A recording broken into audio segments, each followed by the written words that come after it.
there was a survey by LinkedIn that said 94% of employees would stay at a company longer if it invested in their career development. Welcome to the Joy-Powered Workspace podcast, where we help HR and business leaders embrace joy in the workspace. I'm JoDee Curtis, owner of Purple Ink and powered by Purple Ink. With me is my friend and co-host Susan White, owner of Susan Tender White Consulting, an HR consulting practice. Susan is also a member of the Powered by Purple Ink network. Today's episode is focused on training Q&A. This topic selection is a listener choice co-winner. So thanks to all of you who voted for it. Not only was this a listener's choice winner, but all of our questions today came from you, our listeners. Susan, before we start sharing the questions, I thought we might just talk about our own journey in learning and development and experiences related to that. What's your story? Sure. When I went into HR, training wasn't even on my radar as one of the options. I really thought I'd want to do recruiting, employee relations. But right after I joined HR, there was a need to take some people within the organization I worked for and certify them in sales training. And I was really lucky because I got selected to do that. And it was such a wonderful experience. It was very intense certification, and I really enjoyed it. Then turns out a couple of years later, after I had my first child, they did a reorganization in HR, and they asked me to be a training and development officer, which I thought, you know what? I loved that training I did in sales. I'd give it a shot. And it was so fun because I got to create programs and then deliver programs and became certified in a number of other external programs that we wanted to bring into the organization. So that was so fun. And I even started teaching at night principles of bank operations inside our organization, and then ultimately at a local university in the evenings. And it just really took off. I really, really enjoyed it. Now, most of my career, I did not spend in training and development. I really spent it to the areas that I thought I would want to do: recruiting and employee relations and strategy and HR business partnering and all that. But I have always, throughout the years, given the opportunity, raised my hand if there's a chance to train. Yeah. I learned something about you today, Susan. I didn't realize you had that role in training. So, well, in many industries or specific positions, there are continuing education requirements to maintain certifications, and or some companies might require a certain amount of education just from their own rules. So, I've told you many times that I spent 21 years in public accounting, and that is one of those industries. From the first year I was in public accounting to my 21st year, I had an enormous amount of training. CPAs need to average 40 hours a year to keep up their certification, which can be in a number of different areas. It doesn't have to be all accounting classes. And then I obtained my first HR certification in 1995, which requires an average of 20 hours a year. Now I can use my HR credits to keep up my CPA, but I can't use my accounting credits for my SHRM SCP. But since I started Purple Ink in 2010, I really have made it a priority for myself and my team to learn from others. It's not just about the credits, but that is a part of it as well. I became an occasional trainer in 1993 and have continued to train for the last 30 years. I didn't always do it a lot. I've had years where I did it, it was my main focus, and some years where I didn't do much of it at all. But it is one of the reasons why I moved from that accounting role to an HR role, is I had started volunteering to train about accounting topics, believe it or not. And I certainly anymore. But It sounds very riveting. Yeah. yeah, that's where I got my first taste of training. And because I had always had so much training, I think I failed to consider that many people were not provided or allowed to attend training internally, externally, anyway. Actually, one of my best friends from college, whom I graduated with, has worked at the same company for almost 40 years. And except for safety training, she has never had Mm, any kind of training wow. internally, externally, going to a conference. And by the way, she went there as an accountant, but coincidentally, she has taken on some HR roles as well too. So she didn't Wow. put it in either area. So I think this is important for all human resources, learning and development leaders, and business leaders to understand what requirements do your employees need to meet for certification, and what education do you want your people to have to keep up with current information in their roles? What conferences might they attend? What internal training might you offer to employees? And maybe also, is it time for you to have your own learning and development team in your organization? So, lots of things to think about regarding training. So let's jump into our listener questions. Susan, our first question was, how do you train employees without being condescending? Ooh, yikes. I'd feel terrible if any employee felt like they were being talked down to or not respected. My advice would be to really think about the tone you're going to use, think about the content, think about how do you, before you even start talking about what it is that they need to be trained on, how do you build rapport with the class? And really spend some time. Maybe people come in with a bit of an edge, perhaps. Maybe they think they know what it is you're going to teach them and they don't come in, feeling respected. Spend some time initially doing the icebreakers, getting people opening up a little bit, and share your passion for what the topic is and or your credentials so they understand you're coming from a place that you've taken it seriously, that you really do want to share the knowledge you have, but you want to do it the why you want to do it. I think that can help from coming across as too teachy or preachy. Yeah. One of the things I say almost every time I teach a class is that I tell the participants that I learn from the class as well Mm, too, and that the more they share and or engage, it's not all about me teaching them, it's about learning from the group as a whole. So I've always hoped that was helpful to groups to think like, yeah, I love that. I'm not always the know it all, be it all, but I Hmm. do have some experience or training in this area. So, Yeah, I like that approach. Our second question, JoDee, is any advice we have on implementing women leadership workshops? yes, I think this is an interesting one that I've had from my own personal experience as well as having implemented some of these in organizations as well too, and especially in today's environment. I think what I've experienced before is men saying, well, what are you learning about that I don't need to? Like, why have you excluded men from this workshop or from this training? Yeah. But there's also a feeling amongst many women who say, hey, we're not equal, or we're not getting paid as much. And why is that? And we want to build our skills in a different way that men Hmm. do.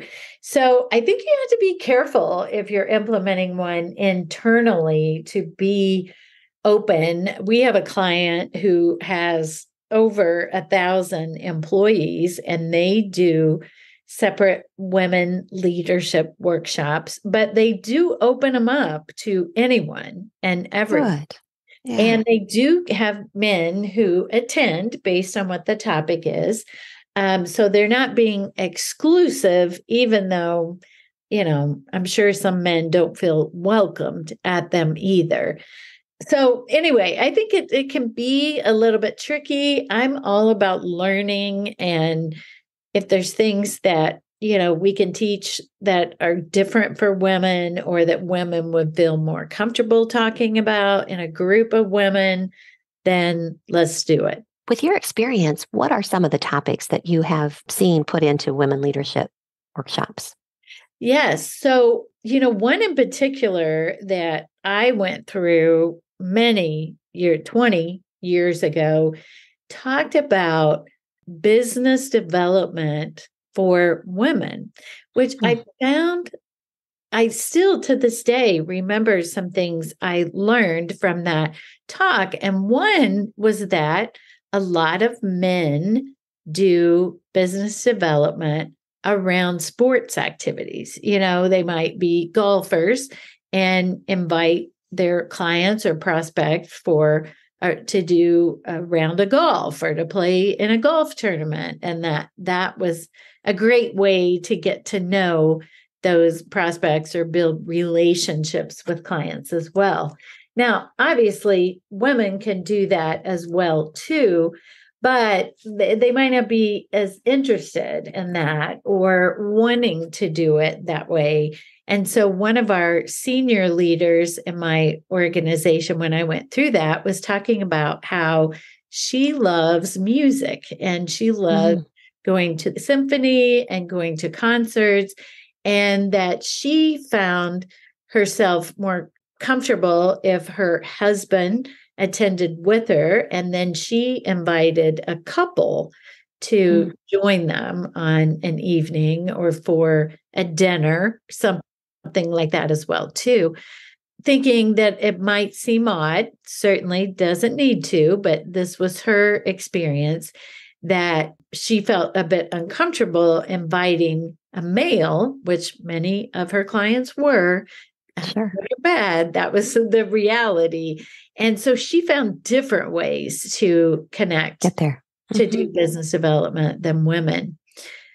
We also at Purple Ink have a 6-month Women in Leadership series where we talk about needs and challenges of female leaders.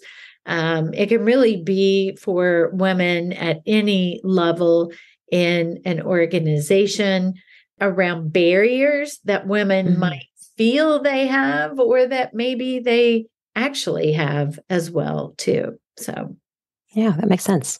yeah. All right. Question number 3 was, how can we best train managers to give performance reviews? I think this is really a need because in today's world, there's so many people managers and supervisors who have never been through any type of coaching and feedback training. I think that the performance review, if your organization gives, whether it's formal performance reviews or if it's just feedback meetings, you really owe it to your supervisors and your managers to equip them with some skills on how to deliver feedback information. You also really owe it to your employees so they get meaningful feedback. Right. I had developed for a company that I've used now several times because the organization said, we're getting ready for annual performance reviews. We always take a hit on our employee engagement surveys about the fact that people feel like they're not getting honest and timely feedback. Can you help us? And so it's very simple. I talk about the gift of feedback, why it's so important that people need it. Even your best performers want to hear that they're doing great. And if you have anything they could do better, they want to hear it. Your worst performers, they deserve to know that because maybe they're in the wrong job. So anyway, I just think you have to really focus on why you're doing it. It's not to check off a box. It's to give this really necessary information to help people get better or be as good as they can be.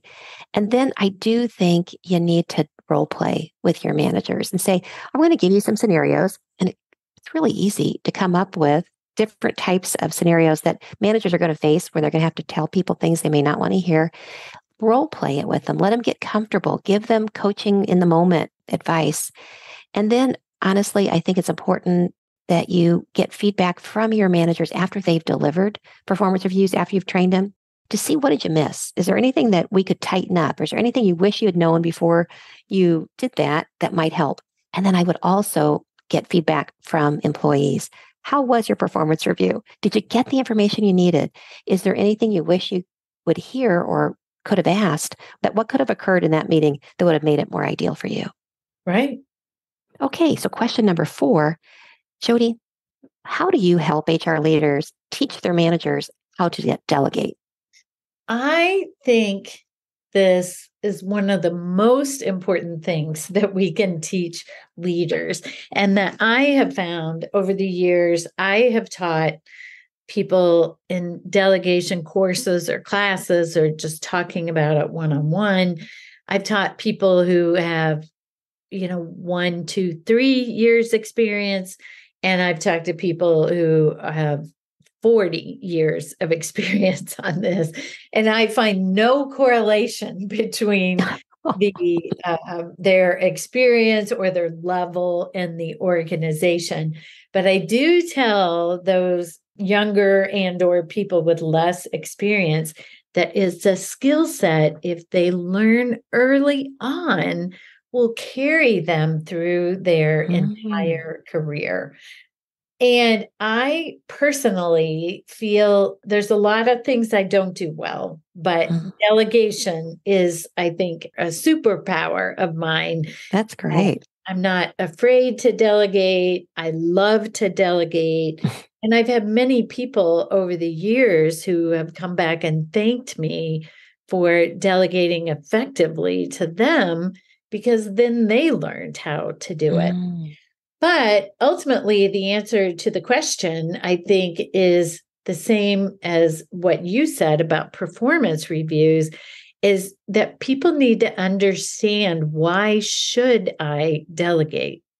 Most people I hear from on this topic will say, oh, but it's just so much quicker, better, faster if I do it myself, right? I mean, and it is. It is that first time you're teaching someone, and maybe the second time too. But if it's an ongoing activity or project or to-do item, that you take more time up front, and then it's way less time going forward.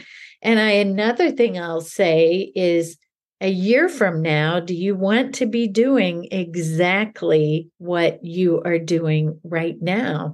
Because you're not going to have time to learn and grow and take on higher level responsibilities if you're not delegating some of your work to others. So. That's such a good point.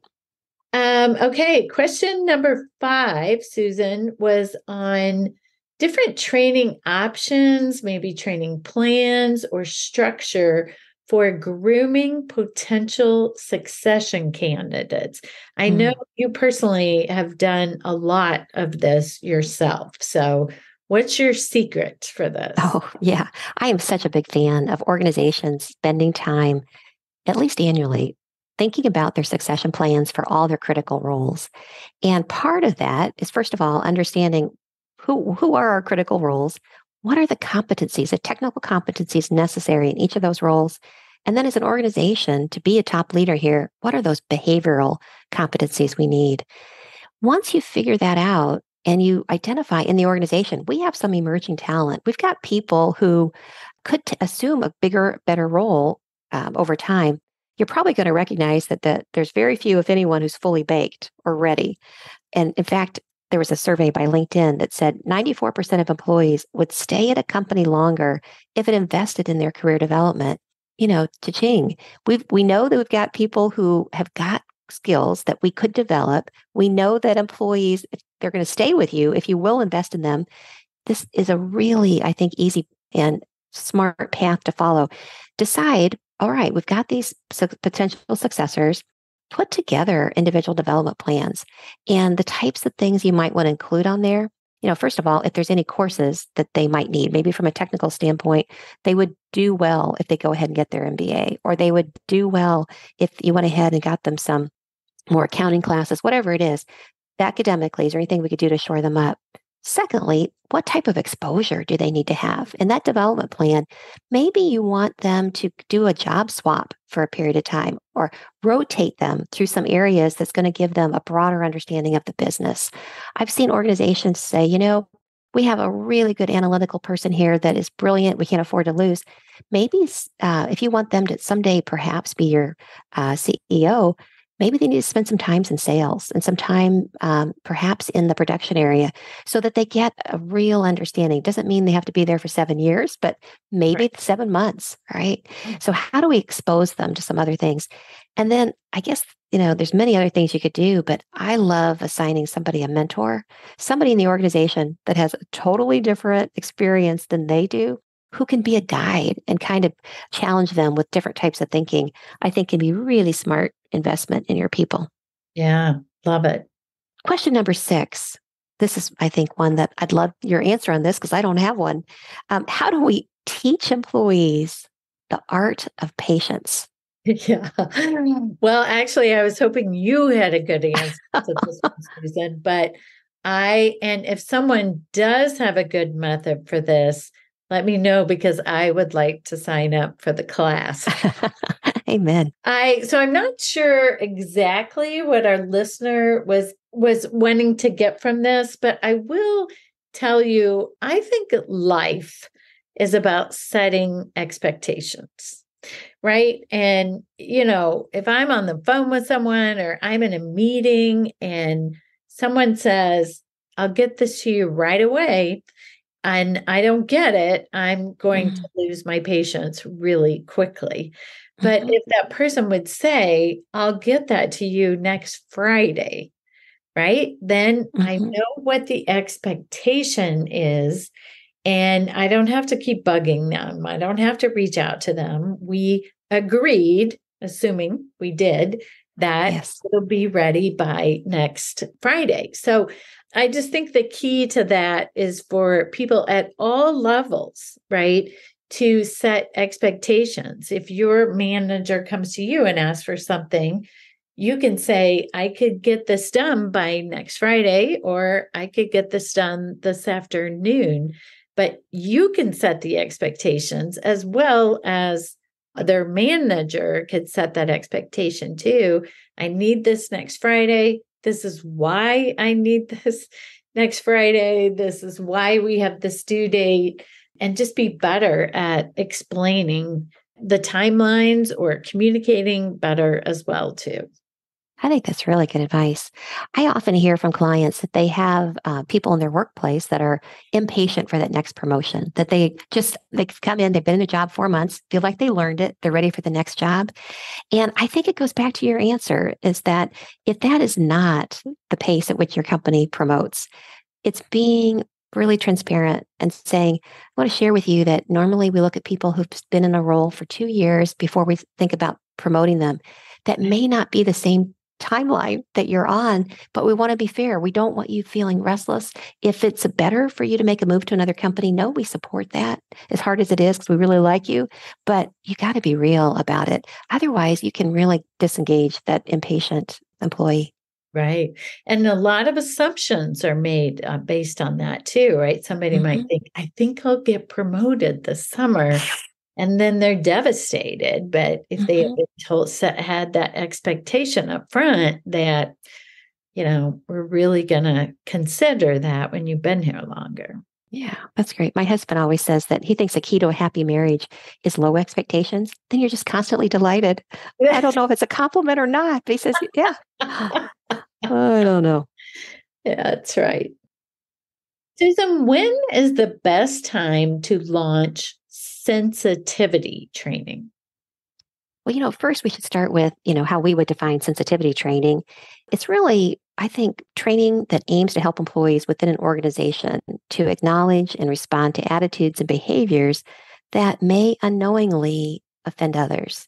And that could be because of their background, their beliefs, their cultures, the language that's different than their own. And I think that, oh gosh, we've seen over the last, when you say 10 years, such a demand for sensitivity training or conscious or unconscious bias training, just civility training. We've just seen such a demand for it. So, when is the right time to do it? I'd love to say day one of your company, because if you can nip it in the bud, you're going to have at least more awareness and appreciation of others. But I would say most people try to do it before you have an incident. If you have an incident or an issue where someone's offended, it's rough because then everyone's like, oh, we're doing this because Susie was upset. And they don't take it, I think, with that same, openness, or you have the risk that they don't have that same openness. Now, sometimes you don't have that luxury. You really haven't invested in it. You've had a situation come up where people are feeling unseen, unheard, unvalued. Then you need to do it. So there's not a wrong time.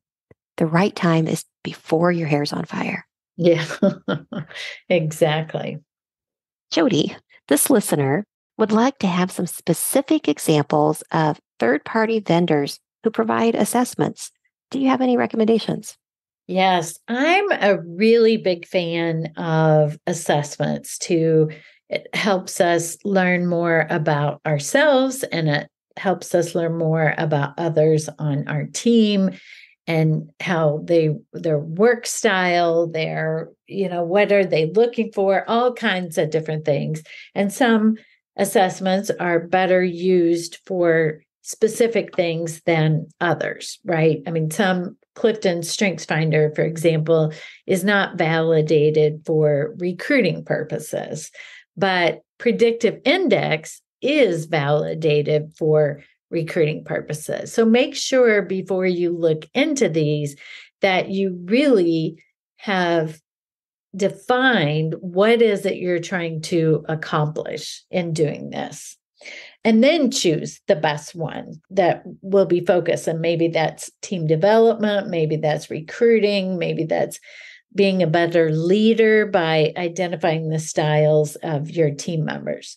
But at Purple Ink, we are really big fans of Clifton Strengths, the DISC profile, and Working Genius, which is a relatively new one that came out within the past couple of years and was developed by Patrick Lencioni. There is also Myers-Briggs, which is one that's been around a long, long, long time. Enneagram, I mentioned Predictive Index, and there are many, many more. Those are the ones I am personally most familiar with. Susan, another listener asked about getting direction toward more resources to bring training and development programs in-house if you don't already have a dedicated learning and development team. Yeah, I think most small to medium-sized businesses don't have a dedicated training and development team. So I do think that there's opportunity. Certainly, if there's one person on your HR team that has a love or a passion for training, start there with that person. You can certainly get involved with ATD, the Association of Talent Development, who has so many wonderful ideas. Now, you do have to pay to be a member, but what a great organization to really find resources.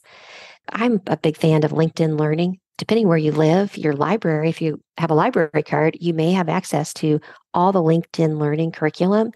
And you might decide, we really want to enhance the software skills of our workforce, or we want to get better at time management, something that we realize we're not great at. There's courses out there, and you can ask your employees to take these courses and put it part on their individual development plans. There's local colleges and universities that offer all different types of training. Certainly, community colleges have wonderful evening, weekend opportunities so that if you don't feel like people can't leave during the workday, Monday through Friday, there's other alternatives and options out there.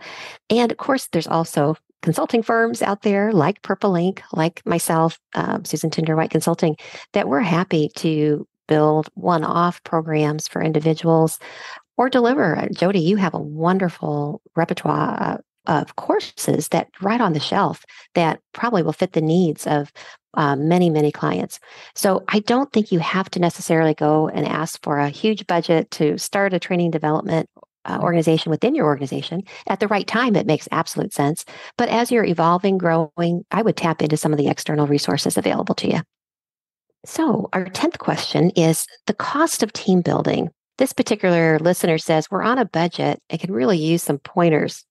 Well, first of all, I like for leaders and or training and development people to understand that there's a report by the Association for Talent Development, which you just mentioned, that companies who have comprehensive training programs have 218% higher income per employee than companies without formalized training.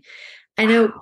training so many times is the first budget to be cut, right? Mm, And I mean, we saw it with our clients during COVID. We had several trainings scheduled during that time, and every single one of them got canceled. Now, that might have been the right answer because the focus right then might have been more about safety and figuring out how employees can work from home. But it sure. did take a while for those budgets to increase. So when you say you're on a budget, I just want to challenge you that it's not just about spending more money, it can be about earning more money. People can learn to be more productive. People can work to get along better. People are, there's just all kinds of different training that I don't think we should consider it as an extra, but that we should consider this is something really important we need to do for our people. Question number 11 is to tell us more about managing training and certification pathways for employees. How can we advertise this to potential employees and current employees? Yeah, I honestly would start when you advertise a job. And if you're willing to pay for people to become certified or there's additional training that you're going to provide, I think it's a great way to advertise your role. People want, as we know, to be developed. And so I would advertise it that way.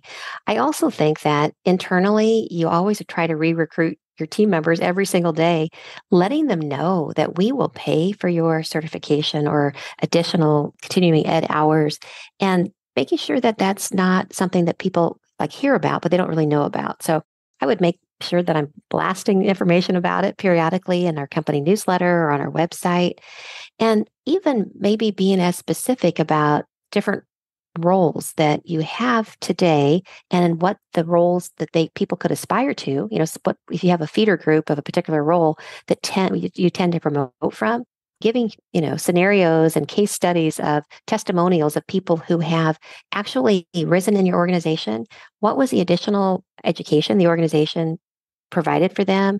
What certifications did the organization pay for so that the person then could assume the new job? I just think you have to shine a light sometimes on the success stories and the pathways. And I've seen some organizations decide that, they're going to have lunch and learns where we'll have a panel of people who were promoted in our organization and they all talk about where did they start and then Yeah. what other development did they go through to get to the role they're in. That can be very inspiring and a great way for employees to network with people that have been with you for a while. Right. I love that idea. JoDee, our 12th question from a listener is, how do you create a specific training module for new employees that are in a different job than you? You don't really understand their job. How do you create that training program? So I think you can do lots of different things. You could interview their manager, their supervisor, reach out to peers who might be in that same role to share specifics. You can ask the new hire after the training and after working for a few weeks or months to go back and say, was this helpful to you? What were we missing? What should be changed? What should be added? Your first time around with it, it might not, you might not capture everything, but keep getting that constant feedback about it to make it better. Someone also asked about how to start a career in learning and development. I've seen people start from all different avenues. I've seen a number of teachers that really enjoyed teaching, but they wanted to teach adults. And so I've seen that as a really nice entree. people applying to companies that have openings for a trainer. And I've often seen where they've asked for educational background.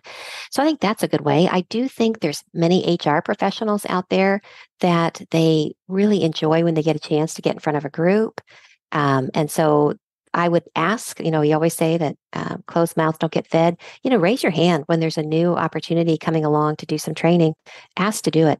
If you're not in HR at all and your organization is going to start some type of a new initiative or project, step up and say, hey, I would love to learn this first. I'd love to be a trainer for others. Raising your hand, I think, is a really smart route to go. I'm thinking about a trainer that I helped hire a number of years ago.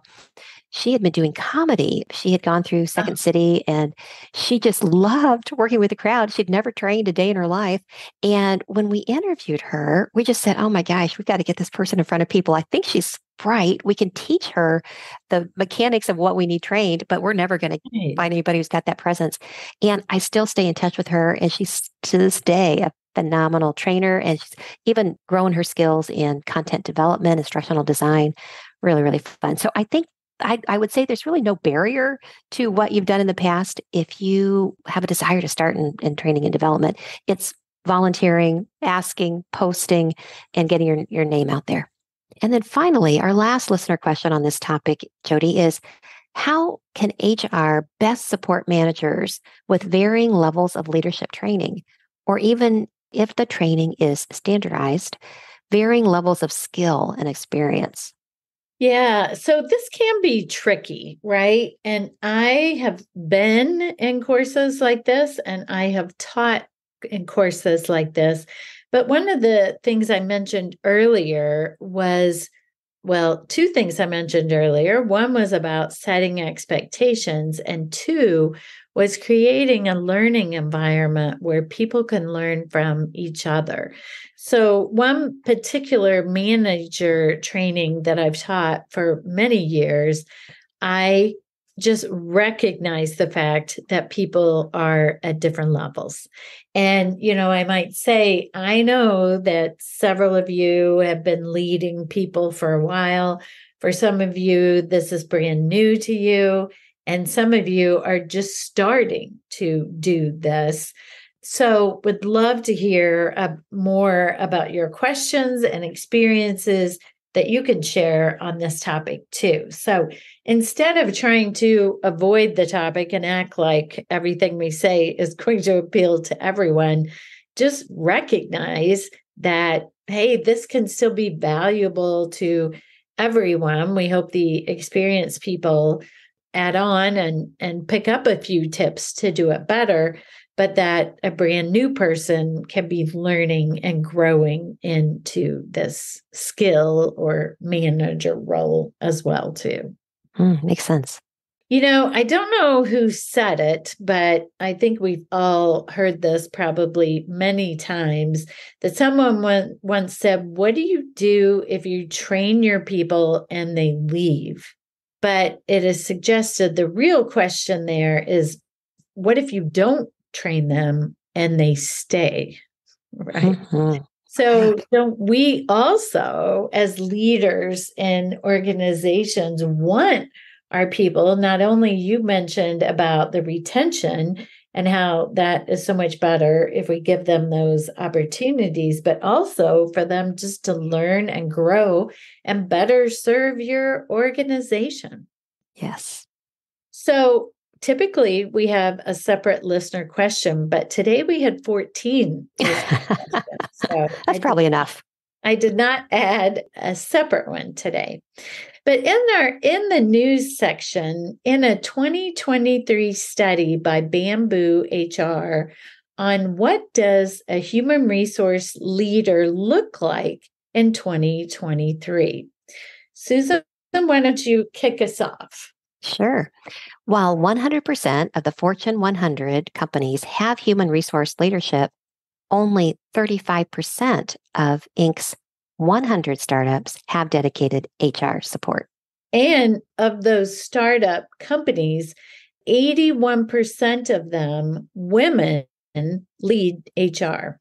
85% of enterprises have diversity, equity, and inclusion leadership positions, compared to just 3% of Inc.'s 100 startups. Startups are rebranding human resources. 39% of startups refer to HR with titles that include people, such as Chief People Officer, compared to just 21% of enterprise companies.